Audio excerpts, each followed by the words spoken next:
Alhamdulillah nahmaduhu wa nasta'inuhu wa nastaghfiruhu wa nu'minu bihi wa natawakkalu alaihi. Wa na'udzu billahi min shururi anfusina wa min sayyiati a'malina. Man yahdihillahu fala mudilla lahu wa man yudlil fala hadiya lahu. Asyhadu an la ilaha illallah wa asyhadu anna Muhammadan abduhu wa rasuluh.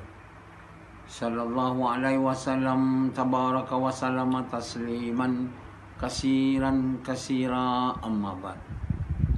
Bismillahirrahmanirrahim. Wa man ahsanu qawlan mimman da'a ila Allah wa amila salihan wa qala innani minal muslimin.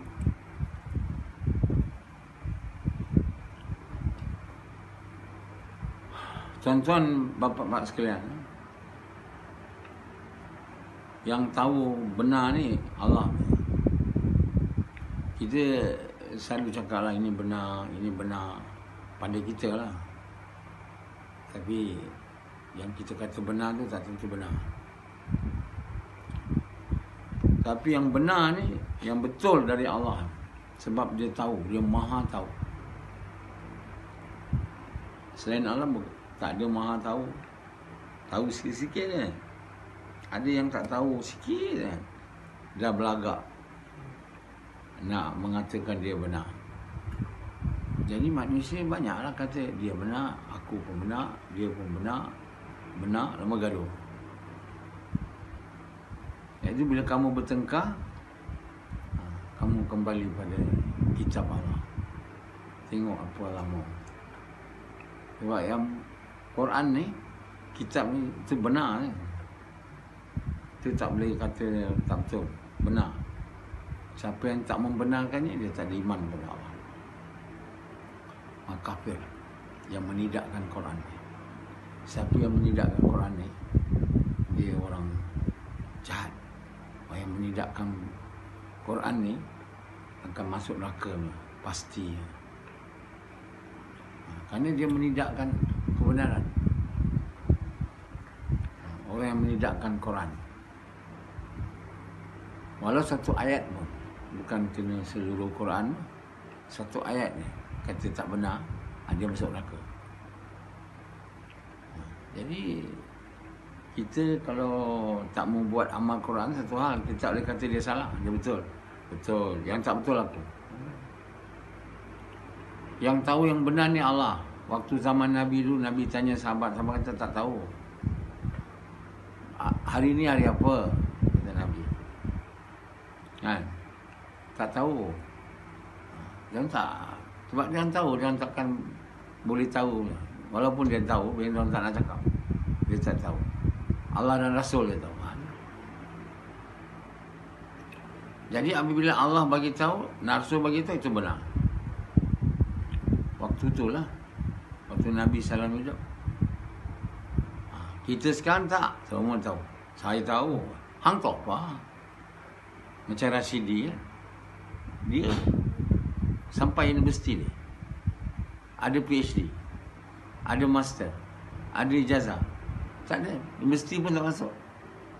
STPM 3 kali. Pandai ke bodoh tu? Kalau pada umum orang. Agak-agak pandai tak? Tak berapa pandai lah kan? Namun, belagak pandai. Benar, tahu. Hang tahu apa? Dia cakap kat orang. Bila dia marah lah. Hang tahu apa? Aku tahu. Hang tahu apa? Rashidi, dia tak rasa dia riak.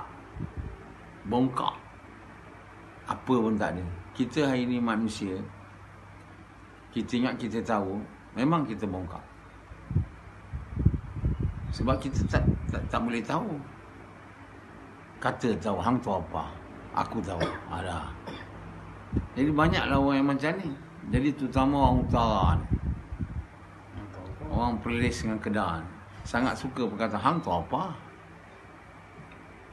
Orang cakap hang tahu apa ni, orang riak. Rasa diri benar, rasa diri tahu. Boleh. Tak boleh rasa diri tahu. Sebenarnya kita kalau ada kalimah dalam hati kita, kita cakap macam tu. Kalau kalimah ni ada dalam hati kita, kita tak jadi orang macam hang tahu apa tu. Tak ada. Kalau kita sekarang ni jumpa orang tu cakap, hang tu apa? Kita tahu lah dia tak betul ni orang. Orang yang mengata dia tahu, tak tahu. Jadi kalau kalimah ni ada dalam hati, tiada yang tahu melainkan Allah. Ni tak ada. Kat bibir je. Kat hati tak ada. Makna la ilaha illallah tu, tiada yang tahu melainkan Allah. Tapi Rashidi hati tak ada kalimah. Mulut je. Orang Kedah, Perlis, banyak yang tak ada. Iman dalam hati hanya kat mulut je. Islam je. Beriman tak ada. Selalulah belagak tu. Saya tahu. Hang tahu apa? Sebenarnya tiada yang tahu melainkan Allah. Jadi orang yang mengatakan dia tahu, belagaklah. Kan? Macam semua dia tahu kat dunia ni. Jadi belagak, Allah murka lah. Orang belagak ni tempatnya neraka. Sebab itu siapa yang ada kibir, sikit je, tak masuk syurga dia terus. Maksudnya tak masuk syurga terus. Kena dibakar tu. Kalau dia ada kalimah lah. Baru last masuk syurga. Bukan boleh masuk syurga riak. Riak tu kenapa tak boleh masuk syurga? Itu nama lain bagi syirik. Orang riak ni. Orang riak ni yang sebenarnya dia orang syirik. Orang yang mempersekutukan Allah dengan diri dia. Allah tahu, dia kata aku tahu juga. Jadi sebab itu orang riak ni suka bertengkar. Suka bertengkar, tak habis-habis bertengkar. Bertengkar je kita. Marah je. Hati semua tak tenang. Sebab semua dia, orang kata betul, dia kata tak ada, saya tahu. Kau tahu apa? Hang tahu apa? Dah, gaduh. Jadi kalau orang yang syirik ni, dia tak tenang. Hidup dia tak tenang. Syirik ke dia? Mereka yang percaya, yakin duit boleh buat, itu mensyirikkan duit dengan Allah. Yang kata saya boleh buat, saya tahu, mensyirikkan Allah dengan dia. Sebab itu dapat riak namanya. Orang yang percaya duit boleh buat apa tu, dia bukan sifat riak, dia sifat gila cari duit. Gila cari duit, pagi sampai malam, besok, lusa. Jadi syirik ni buat amalan semua tak betul. Amalan orang tu jadi rosak. Kat dunia ni, manusia ni kalau syirik, dia tak boleh dapat perangai baiknya. Kalau suami syirik, isteri syirik, mak syirik, bapak syirik, semua syirik, apa jadi?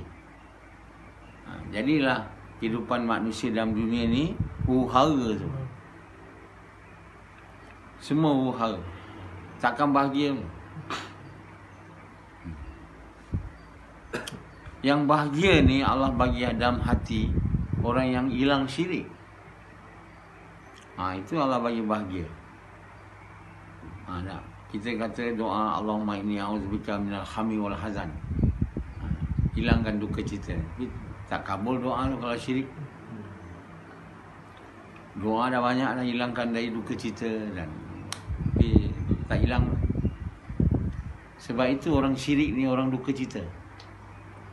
Macam Rashidi. Syirik duka cita. Yazid duka cita. Yazid. Kenapa duka cita? Jawapan ringkasnya syirik. Sebab ada percaya lain dari Allah ada kuasa. Itu habis. Celaka. Ada kuasa selain daripada Allah, tak boleh. Yang beri faedah dan bahaya. Habislah.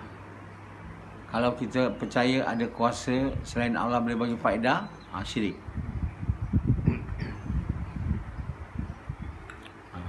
Samad ada tak?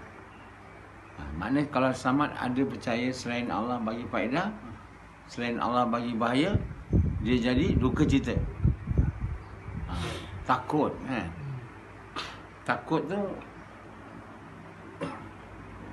Tak boleh ada pada satu orang yang kalimah dia sampai tahap yang tinggi, tak boleh. Dia tak takutnya. Tak? Ini takut semua. Waktu polis panggil saya dengan dia, Samad pergi jumpa kes langgar tu, Samad sangat takut. Saya tengok muka dia. Samad tengok muka saya takut tak? Samad tak tengok muka saya takut. Jadi saya tak ada duka cita. Tak ada takut. Rashidi kalau kena takut lah. Bukan saya takut, yang tinggal dalam masjid tu, waktu tu masa keluar 3 hari, semua takut. Tapi setelah tengok saya tak ada apa, tak ada pula dia yang puji Allah. Dia orang semua kata nasib baik. Nasib baik Amir Sab tak masuk lokap. Masa tu Yazid ada. Yazid, Azri, semua takut. Betul tak? Kenapa semua kamu takut? Sebab ada syirik. Syirik ni bukan benda bagus. Dia benda sangat tak bagus. Sebab itu Allah tak mahu kita syirik. Kan dia sangat-sangat tak mahu. Dia kata dosa lain semua aku boleh maafkan. Ini dosa syirik tak boleh. Sufyan tu mensyirikkan aku dengan anak dia. Dengan anak dia Saleh tu.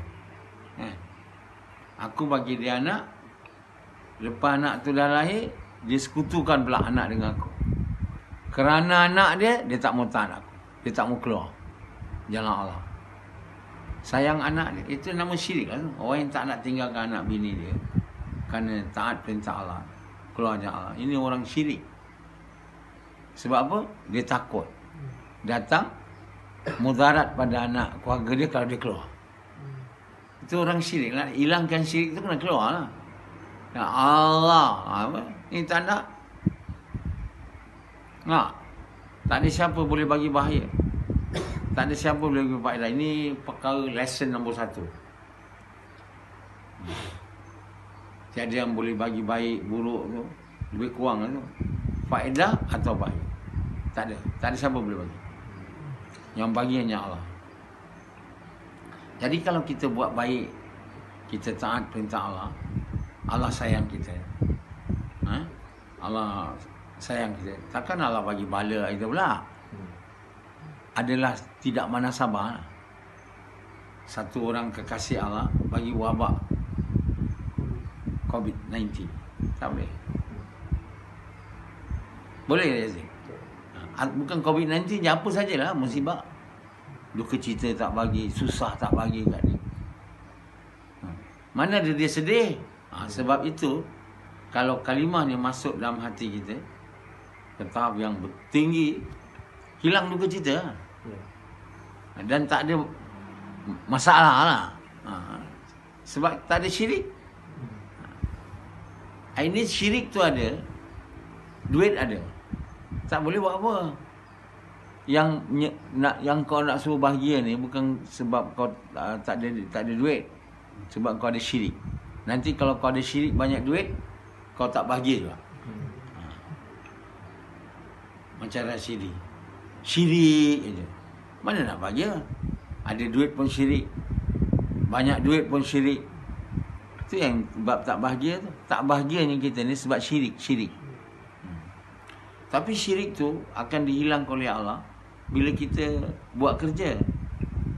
Taat perintah dia. Iaitu selepas kita mengucap kalimah asyhadu an la ilaha illallah wa asyhadu anna Muhammadan, kita kena tunaikan hak dia. Kalimah ni menuntut hak dia. Baru boleh masuk kalimah tu dalam hati kita. Mana boleh masuk kalau tak tunaikan hak dia? Tak boleh lah. Hak tu mana? Tanggungjawab yang berkait dengan kalimah. Apa dia tanggungjawab dia? Kalimah ni mau disampaikan kepada mereka yang tak mengucap kalimah ni. Mau diajak mereka. Mau diingat dia tentang kalimah. Mau dia pun buat kerja. Jadi mereka yang tak buat kerja, mengajak manusia kepada Allah atau mengajak manusia kepada kebaikan, cegah kebaikan, dia tidak menunaikan hak kalimat. Rashidi buat kerja juga, lama buat kerja. Kenapa kalimah tak masuk? Sebab tidak menunaikan hak dengan cara yang betul. Kan? Rashidi dia tak tahu cara betul, kata dia ikut cara sedap dia je. Banyak dia keluar. Baru ni je dia kata dia keluar guna duit dia. Baru ni. Setelah dia asap oleh saya kan. Sebelum dia keluar juga, tak mana-mana duit dia ambil. Itulah boleh dapat dia. Sebab dia buat kerja bukan dengan duit dia. Dia tak korban duit harta dia. Dia buat kerja ni kena korban harta diri. Allah SWT tak ada sebut dalam Quran ambil harta orang. Bi amwalikum wa anfusikum. Dengan harta dan diri dia. Macam Hanzalah dia korban harta diri dia. Samad. Diri tak ada. Diri ialah harta bukan. Jadi tak boleh pakai lagi. Tak boleh guna lagi. Dia tak boleh guna harta mak dia, bapak dia. Harta bini dia tak boleh. Harta pakcik, semua tak boleh. Harta dia. Itu Rashidi tak buat dulu. Dia setuju tak cakap saya? Sebab itu tak dapat. Simple. Dia buat bukan cara betul. Dia bukan buat aja kerja mengajak manusia kepada kebaikan, mencegah kemungkaran tu. Kena betul.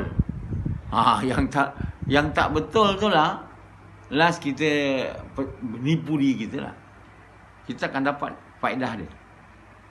Faedah dia apa? Kalimah tu akan masuk. Syirik akan hilang. Bila syirik hilang, hilang kerja tu. Allah SWT bagi bencana pada orang syirik itu, tahu tak? Orang tak syirik dengan dia tak ada dia bagi bencana punya. Dia membagi bencana, bukan ada orang lain. Ada. Selain Allah boleh bagi bencana, musibah. Tak boleh. Dah tu tahu pun. Jadi kalau kita tak nak musibah, kita jangan buat dia murka. Buat apa? Buat syirikkan dia. Kita tak boleh syirikkan dia. Kata ada selain Allah boleh. Ya. Samad dia percaya polis tu boleh bagi bahaya. Saya cakap dengan dia, polis tu tak boleh bagi bahaya. Boleh tak saya cakap tu kalau dia tak ada dalam hati saya? Buat-buat aja berlakon. Samad kau tak boleh, polis tak boleh bagi bahaya. Boleh saya cakap dalam keadaan tu. Rashidi. Mesti sama juga dengan Samad. Oi, alamak, apa nak cari? Ada. Ya. Saya bagi tahu Allah takkan buat tak baik kat saya. Sebab apa dia takkan buat tak baik kat saya? Sebab dia sayang saya, Wan. Saya boleh cakap kat kamu, Allah sayang saya. Bukan saja-saja dia sayang sebab saya muka ni lawa ke apa, tak. Sebab saya telah buat benda yang sangat dia suka. Di mana orang lain semua tak nak buat. Orang lain semua tak nak buat. Saya bangun buat kerja tu. Mengajak manusia, menghidupkan kerja yang mati. Yang mati lama lah. Menghidupkan kerja tu. Memberitahu kamu supaya buat. Kamu tak nak buat juga. Buat. Saya bilang tak nak juga. Buat. Cuti mati aja kamu. Dia orang ketawakan saya. Jadi sudah lama buat tu. Susah payah yang saya lalui untuk hidupkan kerja ni, Allah tak bagi dia sia-sia. Jadi tengok jugalah sebab apa Allah sayang saya. Macam mana Allah nak sayang Sufian? Bolehkah Allah sayang Sufian subuh pun tak bangun? Tahajud pun tak ada. Gas 45 minit kita kata kan? Dia lambat, dia telefon kawan tu dah pergi dah. Dia join. Bila orang tu balik, dia balik juga. Orang tu boleh lah 45 minit, dia 10 minit baru. Boleh tak Allah suka dia? Boleh tak dia dapat iman? Boleh tak kalimah tu masuk? Tak boleh. Sebab dia buat kerja cara salah. Jadi sampailah ni lah dia tak betul. Lama ikut. Berapa lama dia ikut? Lama juga. Tapi kalimah tak masuk. Siapa punya salah? Sufyan punya salah. Kan? Kalau kita macam mengajar satu orang, kalau ikutkan hati, saya ketuk kepala dia dengan batu. Betul tak? Tapi saya tak disuruh lah buat. Sebab tu saya tak nak buat. Kalau boleh buat, saya dah buat lama dah. Saya akan ketuk kepala dia. Tak faham-faham. Saya bagi tahu 45 minit, tak faham-faham dia. Dia ikut nafsu buat kerja ni. Setuju tak Sufyan? Kau ikut nafsu. Jadi bila kita ikut nafsu buat kerja ni, tak boleh buat betul lah. Kita mentekan nafsu kita. Dan buat kerja ni seperti mana yang diberitahu lah. Seketika di pagi tu 45 minit. Seketika di petang. Siapa pula tahu benda ni? Ini Allah bagi tahu lah melalui ni kan. Jangan kamu pandai-pandai kata bukan 40 minit, seminit aja, 10 minit aja. 20 minit aja. Itu. Kan? Allah Subhanahu Wa Taala kan mau kita buat mesti buat betul, bersungguh. Korban harta kita, diri kita, cara betul. Bila orang marah, kita diperintah balas baik dengan dia. Orang yang buat tak baik pada kita, perintah Allah dalam Quran, balas dengan yang lebih baik. Ataupun apa yang lebih baik. Jika kita dapat berbuat begitu, kita akan diberi iman. Mana dalam Quran tu dia beritahu diberi sabar. Dan siapa yang dapat istiqamah, taat perintah Allah dalam keadaan adversity, mana dalam keadaan susah, itu orang sabar. Orang sabar ni dalam keadaan susah terus taat. Dia tak macam Azri. Azri dulu buat usaha ni, dia susah lari. Itu tak boleh dapat sabar. Iman tak boleh naik. Sabar ni nama lain bagi iman. Bukan cakap sabar-sabar ni. Rashidi dia sabar tak orang ni? Samad. Kurang sabar. Kurang ke tak ada sabar? Saya ingat tak ada sabar, bukan kurang sabar. Rashidi? Tak ada. Kenapa dia kurang sabar? Sebab dia tak nak memaksa diri dia. Dia tak boleh titip saya tak boleh sabar, saya kena tak sabar, ini saya. Tak boleh macam tu.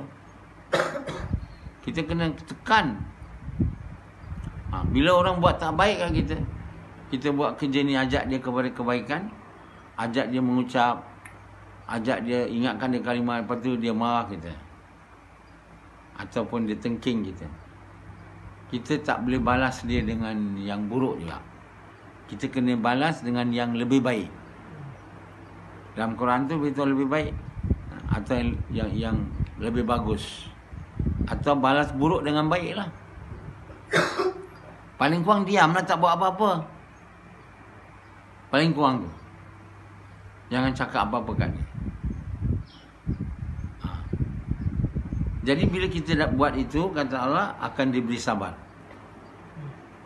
Dan takkan mereka tu diberi sabar, melainkan dia telah diberi satu keberuntungan yang besar.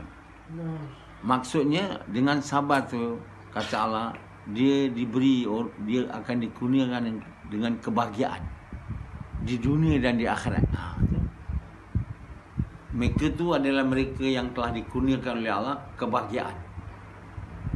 Jadi kebahagiaan tu bersama dengan sabar, bersama dengan iman. Iman nak dapat, kena buat kerja mengajak manusia kepada kebaikan dengan mencegah kemungkaran dengan sabar tau. Sabar ni balas buruk dengan baik. Supaya buruk tu hilang. Dan apabila kamu berbuat demikian, Allah akan buat musuh jadi teman. Teman baik kamu. Macam itu punya apa? Allah Subhanahu Wa Taala bagi reward kepada mereka yang sabar. Sabar balas buruk dengan baik, namanya sabar. Kalau Rashidi, kalau orang marah dia dekat gas, dia buat apa? Dia buat apa? Ya? balik. Sepak balik. Itu namanya apa? Astagfirullah. Tidak sabar. Bila tak sabar, iman hilang. Oh. Jadi iman asyik hilang je kan. Bagi gas, iman hilang. Mana iman kuat? Banyak perkara dia tak buat betul. Satu, tak korban duit dia. Kedua, sebab iman tak ada. Kita tak boleh buat kerja ni dengan cara yang kita faham. Sebab itu watawasabil haq, watawasabil sabr. Dia tak faham sabar tu apa.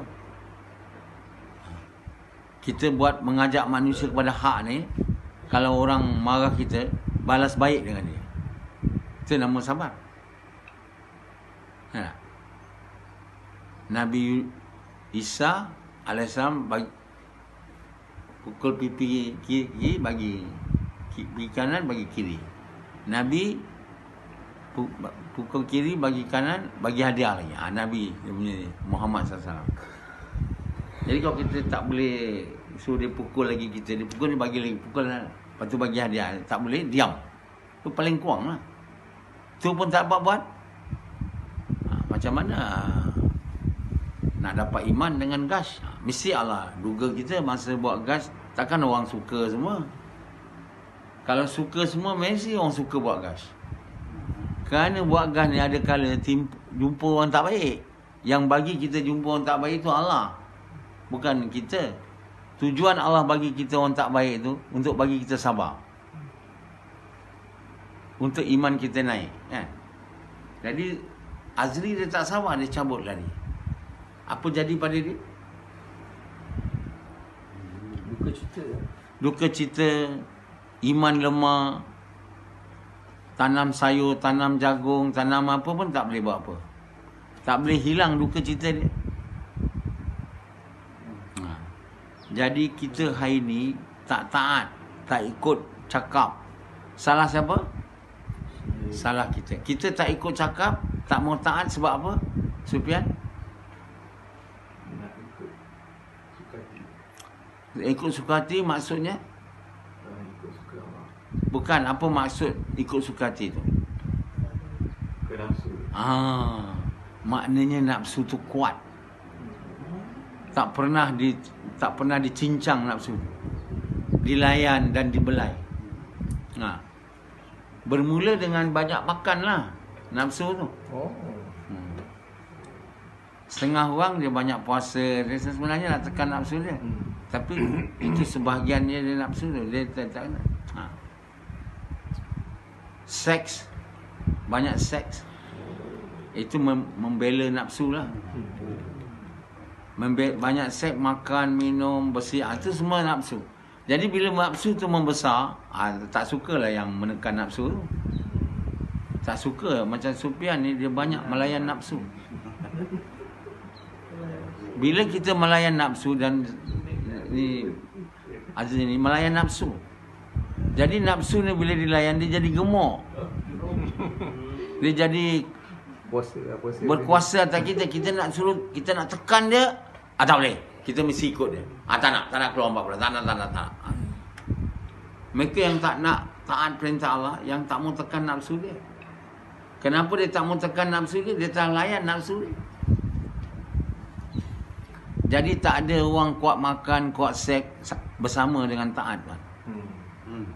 Cuba tuan tengok yang kuat seks dengan kuat makan minum, berjalan-jalan. Taat tak ada. Di kalangan orang tu tak ada orang taat. Kan? Sebab dia dah belai nafsu dia. Macam Azri dah belai nafsu, walau badan kecil, nampak macam tak kuat makan kan? Dia memang tak kuat makan. Tapi dia telah belai nafsu dia, ikut suka dia je. Bila kita buat kerja ikut suka kita, kita telah belai dia. Sedap. Sekali kena taat, tak boleh taat. Tak boleh sabar. Bila tak boleh sabar, tak adalah meningkat iman tu.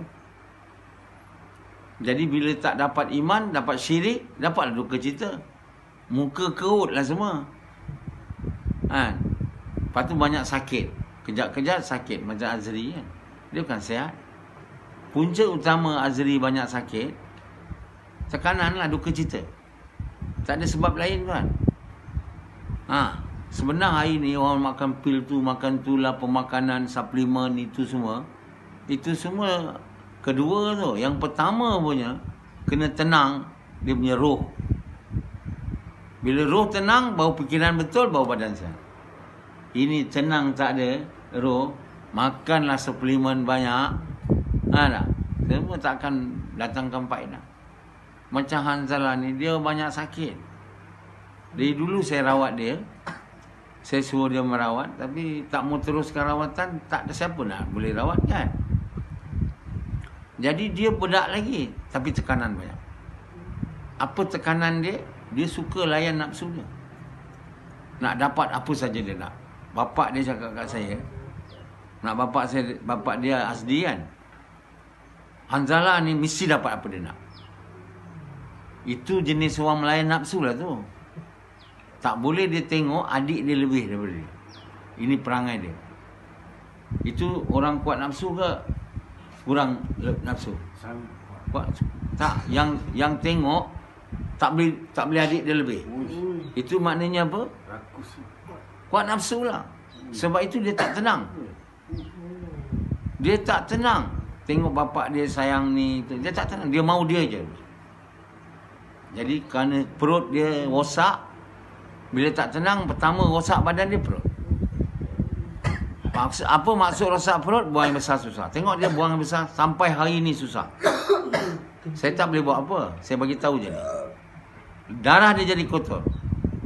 Dan dia pergi kat badan-badan dia, tak bawa nutrien kan. Nutrien tak ada. Jadi akhirnya testis dia jadi lemah. Tak boleh nak ejaculate lagi dah. Muda lagi dah mati pucuk. Okey, semua gasyah.